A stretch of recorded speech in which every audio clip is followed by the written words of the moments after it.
Nakikita nyo po ba yung mga barkong yan?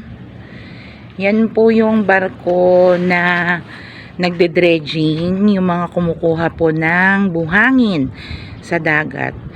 Nandito po yan sa Zambales, Botolan. Kita nyo naman po, oh, lumulubog yung mga buhangin dahil dun sa dredging. Yun pa, may barko pa dun, no? Oh.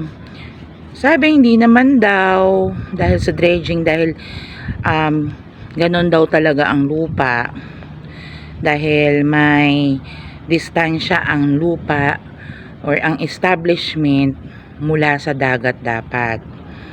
Ayan, ang daming barko. Okay, so sana ingatan po natin ang kalikasan, huwag po natin kunin ang mga likas na yaman. Ayan.